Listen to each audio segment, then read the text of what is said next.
questions. With that said, let's get to the week 3 slate. And let's get to, it's funny, like I said, right, is there are no super marquee games. And part of the reason is because Texas A&M did not do what they were supposed to do last week against App State.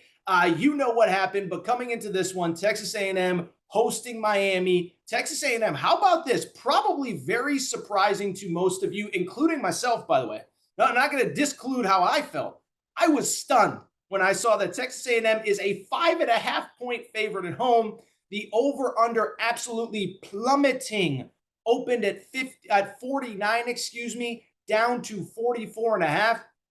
And I think it speaks to the fact that bettors, the odds makers, they think it's going to be a close, low-scoring game in College Station. When I look at this game, listen, we all know what the story is, right? It's Texas A&M coming off that loss to App State. We don't need to revisit it. I'm not going to do the whole – I did the Jimbo Fisher hot take on the Aaron Torres pod a few days ago. If you missed it, go back and listen. It was definitely a hit. But what I would say is what we need to do is take what we learned last week and kind of apply it to what we expect to see this week. And a couple of things do stand out to me. First of all, we know how bad that offense was for Texas A&M, okay? Under 200 yards of total offense against an App State team that gave up 61 points to North Carolina the week before, 7 points on offense. They had 14 points total. They lost 17-14, but 7 of those points came on a Devin A-Chain kickoff return. So Texas A&M, with its $9.5 million head coach, was able to muster up a grand total of 7 points on offense. Not ideal. Not ideal coming into this week, obviously. But what I would also say is I did find the Jimbo Fisher press conference following that game very interesting. Now, I know that we don't need to give a coach a pat on the back for admitting that his team stunk and things need to be reconsidered. But when I saw his press conference, 2 things stood out to me. Basically, he said, it's all on the line now. One, he said, if the play calling is the problem, I am willing to give up play calling duties. He said, if the quarterback is the problem, we are not committed currently to our quarterback. And so I bring it up because, yes, you lost. Yes, it's unacceptable. Yes, I'm not saying that Texas A&M fans should be, thrilled that their coach finally figured out, hey, if we're not playing the best quarterback, don't play him. But what that said to me was that Jimbo Fisher, I think, realizes his tenure here in College Station is on the brink. He can no longer get by on just having that win over Alabama last year. He can no longer just get by on signing the number 1 recruiting class in the history of college football last February.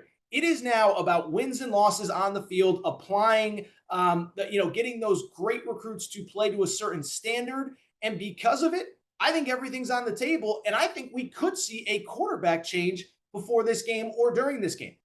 As I record here Wednesday night, as far as I know, no change has been made at the quarterback position, okay? So I'm not sitting here saying I have any super inside information. But when the head coach says that, and when Haynes King has been as bad as he's been, and I hate to be critical, but this is big boy college football now. He started 3 games in his career. 1 last year against Kent State, then he got hurt in the second start, and 2 this year, Sam Houston State and Appalachian State. As I joked on the Aaron Torres Sports podcast, none of those are even states. But he has 5 touchdown passes, 5 interceptions, and he just looks lost out there. And that's not a criticism. That's not, me being mean. That's not me being a bully. That's just a fact. And so I think Jimbo Fisher, understanding that his livelihood is on the line, I think this could be the week that you see a change in the quarterback position from Texas A&M. Don't know if it's going to happen before the game. I think it will happen during the game if Haynes King cannot move the ball. Also worth noting, completing 64% of his passes, 63% a season ago. And this is a guy that has real wheels. He's not moving the ball on the ground either. And so I do wonder if you make the change, especially considering, and I think this is an important part of this, there are a lot of programs, think about Clemson last year, they don't have an alternative if the starting quarterback isn't hurt. I think Texas A&M might be one of the very few programs in college football that has legitimate 3 guys in the quarterback room that could start in case of emergency. I don't know what it says about the other 2 that Jimbo Fisher selected Haynes King, but Max Johnson has started and won games in the SEC. That is the LSU transfer. And then on top of that, Connor Wegman, the 5-star freshman, obviously is perceived to be the future. And so if you have the opportunity to start that guy, then I think you have to make the move. The other side of the Texas A&M equation that's very interesting to me I will say this, and I thought it went a little bit kind of, I don't know if underreported is the right word. They did only give up 17 points to App State. And again, I'm not saying that we need to hold a celebration and a party and wave pom poms and set off balloons because they only gave up 17 points to App State. But keep in mind, App State in week one, as I said, 61 points against North Carolina and over 600 yards of total offense. So the defense was pretty good. And frankly, the defense probably did enough to win that game on Saturday. And so I do think, as much doom and gloom as it is with Texas A&M, I do think at the same time, they're really some half decent quarterback play away from potentially not being, terrible, certainly, and being a lot better than they were. With Miami, what I would say really quick, we just don't know very much about them. They open against Bethune-Cookman at home, FCS school, obviously an HBCU school. And then they play Southern Miss last week. And I'll tell you, even though the box score looks one way, Miami taking care of business pretty convincingly against Southern Miss last Saturday. Final score was 30-7. It is worth noting it was 3-0 after the first quarter, and it was 10-7 at halftime before they kind of blew the doors off the building in the third quarter. And so, if Texas A&M does what it's supposed to do against App State, I think we could be coming into this game looking at Miami saying, you've got a lot to prove to us because it didn't look very good against Southern Miss. So with Miami, I think really there are two takeaways that I would really have about them coming into this game. One, the defense has looked really good. And, obviously Mario Cristobal is a former offensive line coach. Line play is not only key in all of college football, but it's something that he has taken priority in. And they have been really good on the defensive side of the ball, specifically in the run game, in run defense. They gave up they're giving up an average of 58 yards per game on the ground, 2.2 yards per carry. How about this? Southern Miss had 23 carries for 24 yards. Not great at math, but that's a little over 1 yard per carry from Southern Miss the other day. And so I do think, again, this will be a game in the trenches. This will be a game about physicality, and it'll be a game on two quarterbacks, right? Whatever happens at Texas A&M, and then, of course, Tyler Van Dyke at Miami. And I was thinking about this today when it comes to Tyler Van Dyke. Has any quarterback really gotten more hype? I guess, five-star recruits, things like that.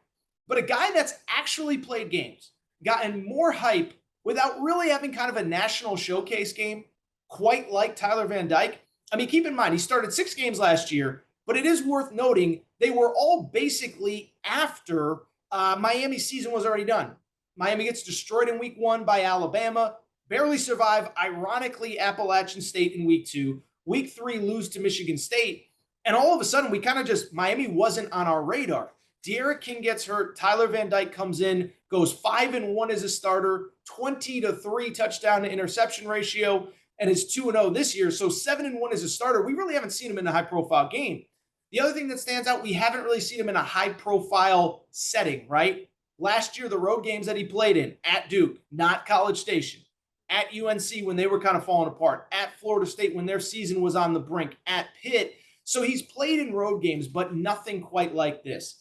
So when I look at this game, I would just tell you, one, it's going to be line play. It's going to be physicality. There is a reason that the over-under is plummeting. The other thing that stands out, Miami hasn't played in an environment like this. I don't tell you how to pick games. I will say my official pick, as I said, -5.5 in the Betfred Sportsbook. I'm really starting to lean Texas A&M, and I'll tell you why. You know what this game actually reminds me of a little bit? Remember last year around this time? Remember Texas A&M loses to Arkansas in the Southwest Classic, then they lose to Mississippi State at home, and everybody's calling for Jimbo back then. And what happens? A week later, they beat Alabama at home in a big night game. Not comparing Miami to Alabama, but what I am saying is this seems to be a program that starts off slow. It seems to be a program that gets itself up for big games. And I do wonder about Miami in that big road environment in College Station. I also wonder who is going to be taking the final snap of the game as Texas A&M starter.